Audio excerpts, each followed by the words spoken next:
வணக்கம் நண்பர்களே.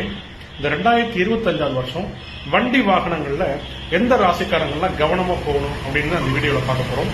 நான் உங்கள் கும்பம் வினோத்குமார். இது உங்கள் சாய் திருமுருகன் அஸ்ட்ரோ சேனல். அதாவது இந்த 2025 வருஷம் மொத்தம் 3 ராசிக்காரர்கள் வண்டி வாகனங்கள், அது 2 வீலரா இருந்தாலும் சரி, 4 வீலரா இருந்தாலும் சரி, பெரிய கனரக வாகனங்களா இருந்தாலும் சரி, 3 ராசிக்காரங்க ரொம்ப கவனமா வாகனம் ஓட்டணும். உங்களுக்கு நல்லாவே வண்டி ஓட்ட தெரிஞ்சாலும் கவனமான முறையில் வண்டி ஓட்டணும், வாகனங்களை கையாளணும். முதல் ராசி சிம்ம ராசி. இந்த சிம்ம ராசிக்காரங்களுக்கெல்லாம் அஷ்டமி சனி ஆரம்பமாக போகுது. அதனால சிம்ம ராசிக்காரங்களாம் வண்டி வாகனங்கள்ல கவனமா போகணும், கவனமாகணும். 2வது ராசி மீன ராசி. இந்த மீன ராசிக்காரங்களுக்கு ஜென்ம சனி நடக்குது. அதனால அவங்களும் வண்டி வாகனங்களை கவனமா இருக்கணும். 3வது ராசி மேச ராசி. மேச ராசிக்காரங்களுக்கு 7ரை சனி ஆரம்பமாக போகுது. அதனால அவங்களும் வண்டி வாகனங்களை இந்த 2 வருஷம் கவனமா தான் இருக்கணும். நன்றி, வணக்கம்.